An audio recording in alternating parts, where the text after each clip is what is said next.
I can start if you want. This is the Sacred Activism group, is it? I see. Okay. So I can start, and I'll make sure I'm brief. I'm with the Interfaith Community Sanctuary. And there I believe we have the moral courage and the compassion to practice sacred activism by talking about that which is awkward, not in your religion, our own religion. And by that, I mean, we talk very frankly about exclusivity, violence, unequal status of women, and homophobia. So that's one aspect we put of sacred activism. The second one is we really honor the different variety of congregants. Like I'm a Muslim, I'm rooted in Islam, but open to the beauty and wisdom of other traditions. And then we have people who are spiritual but not religious, bees collecting nectar. Then we have people like Anne Redding, multiple belonging, a Muslim and a Christian. She says a mother can love her two children. Then we have atheists and agnostics who I believe have faith deeply. They just call God by a different name. Justice, compassion, etc., etc. So all I wanted to say was we really believe we put sacred activism into practice by not only tolerating or honoring, but actually celebrating diversity. And I think I'll stop there before I go on into a sermon. I would welcome a sermon from you. That would be quite wonderful. I want to contribute one thing to this conversation. This is Marc Andrus speaking. There has been so much written about and said recently, in months recently, and especially right now, about the path of nonviolence or the path of violence.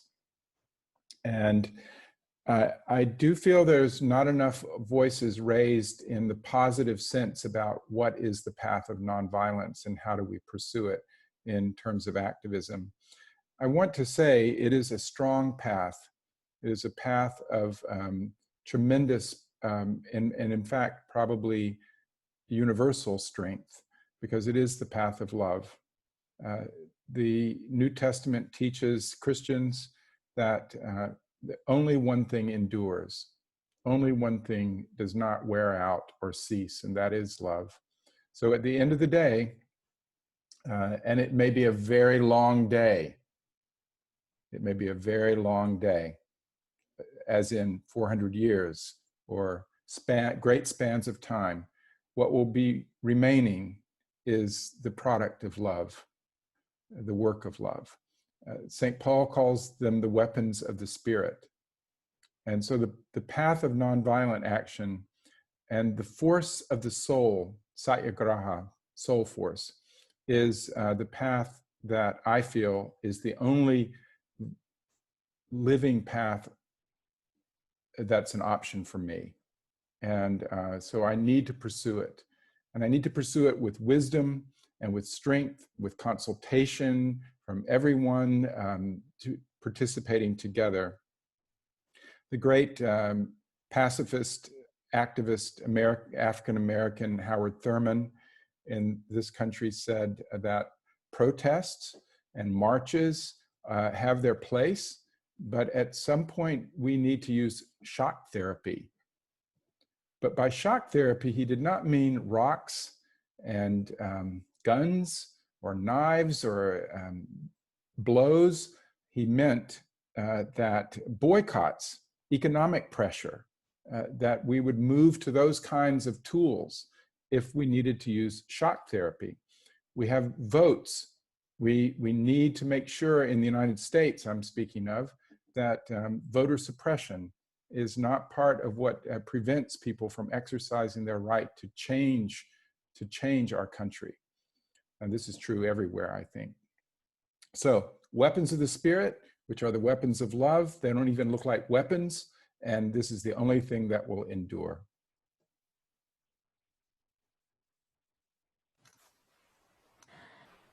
Reverend Clare Morgan. I'm aware of sort of two things. One of them is that I have a very minimal amount of sort of on the ground activism experience, very minimal. But where I live, which is in the country that's currently called Canada, that kind of work is often by nature interfaith, because a lot of the work that many of us do in the Anglican Church is work that's desiring reconciliation. So a lot of the on the ground activism that I've been adjacent to has been between many faiths and Indigenous peoples. And that's been such a beautiful experience for me to sort of see what we've talked about being real, truly embodied, this idea of all the religions having at their core the desire for love, the desire for health and wholeness for the entire cosmos. But I've found that over the last several years, I have really, really struggled with the call to complete nonviolence. I believe that I have been called by my Creator and by my Lord to embody that in my own spirituality and on the ground. But my attitude toward what other people have done in the face of fascism, outright fascism, no sort of beating around the bush about it, it's been much more difficult to embody a place I did before, which was to sort of condemn a violent response to it and sort of wag my finger and act like I'm morally sort of above other people because I chose that path. And when I look at what's happening in the States, but also in Canada, we like to pretend that we're above, racism and violence, but we're not. It just looks very different here than it does in the United States. I've become so troubled by what I've seen, and I am constantly in prayer about how to embody what it looks like to be on the side of life when I know that my reason and my desire for gentleness will not be met with gentleness. It will be met with violence. And what do? If I put my body in front of someone who is going to experience violence at the hands of the violent, do I allow myself to then be battered, knowing that then they'll walk over me and hurt that other person? What do? How do I respond to violence when I know that it's not going to be reasoned with? I'm really struggling with that. I don't discount what my brothers have said, but it's been a struggle for about 5 years. I've been asking myself this question, and I don't really know the answer yet.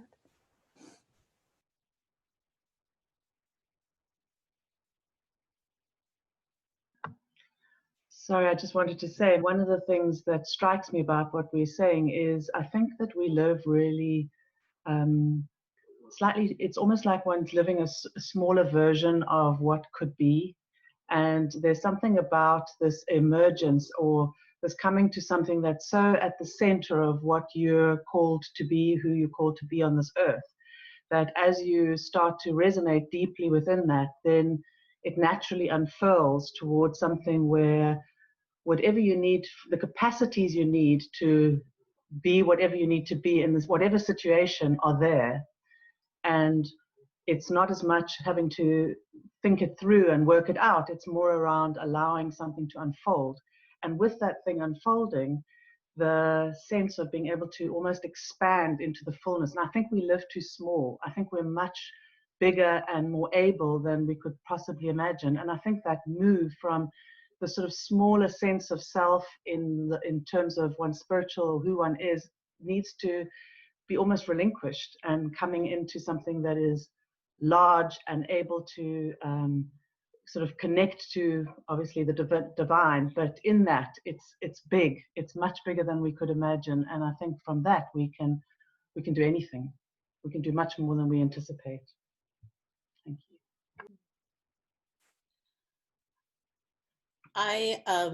This is Hafida from Sand Lake, New York. I want to echo with you, Claire. I share that struggle of how do I get ready to take the blows.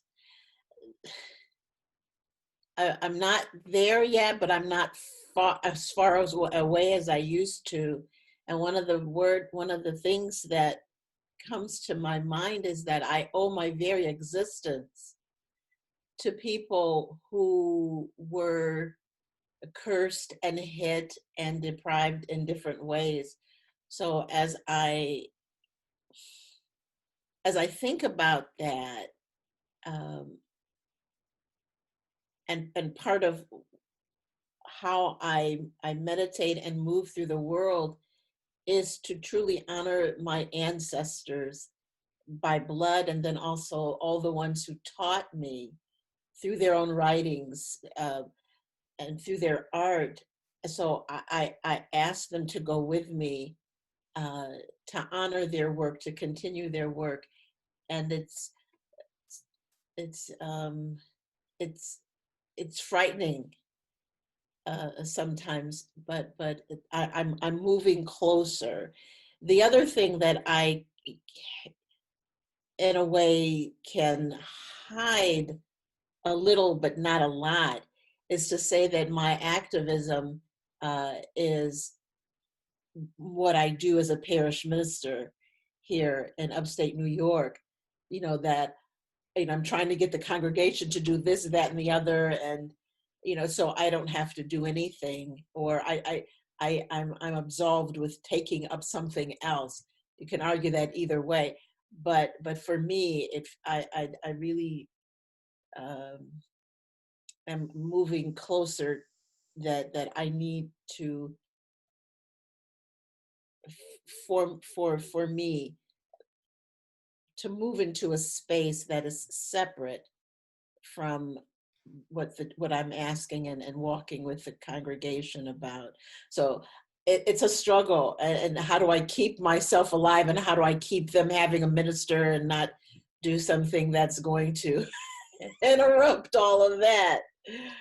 But how do I give grace to myself in the struggle, but not just stay, dithering here or there, but to ask again the ancestors to help me, to help me free myself of my fear. Yeah. We have just about a minute for our panelists, and then any questions, please put them in the question in the chat box. Thank you. Well, I'd like to respond to Claire and others. This struggle wouldn't be worth it if you didn't have the struggle you're having. The overall struggle recognizes not only the danger to peace and liberty and freedom that is before us, but it also recognizes the cost of our path forward. So I honor your struggle. You just reminded me, Bishop, of a song I wrote a couple years ago after a very strange encounter I had with the police. I ended up going on retreat and reading Dietrich Bonhoeffer's Letters from Prison. And I wrote this song on the guitar, and I just remember writing in my book, I gotta find someone to count the cost, because lately I just don't care at all. Because I didn't. I was like, what am I doing with my life if all life is just to create more life and more love? Well, then it's got to be worth it. Yeah. I'm very eager to make one quick point. Prophet Muhammad, when he was attacked, he had to fight back to survive. So there's a wonderful mystic Kabir who says, do what is right, take the right action. But as you take the right action, I beg you, don't keep the person's being or essence out of your heart. You're fighting the behavior, not the person's being. So if I don't do this inner inconvenient work of becoming a better human being, more Christ-like, Buddha-like, Allah-like, the danger is in taking the right action, in fighting extremism, I myself might become extreme. In fighting injustice, I might become unjust. So the inner work of becoming a better human being is critical. Love is telling someone when they are not contributing to love. Thank you. We had a comment here from Linda saying, I feel I need to learn to be a spiritual warrior on behalf of goodness. There is evil about. And someone else commented that they're struggling too. Thanks for the honesty, Reverend Clare. We got this, everybody.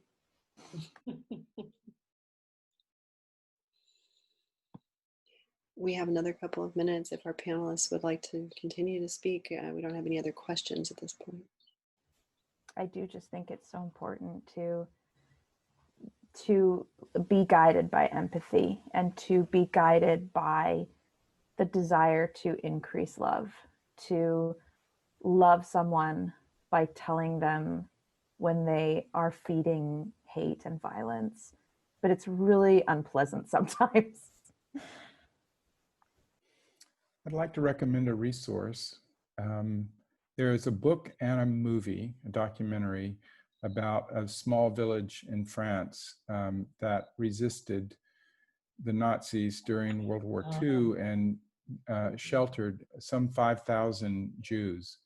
It's an amazing story. The village is Les Chambon-sur-Lignon, and the book is Lest Innocent Blood Be Shed by Philip Halley.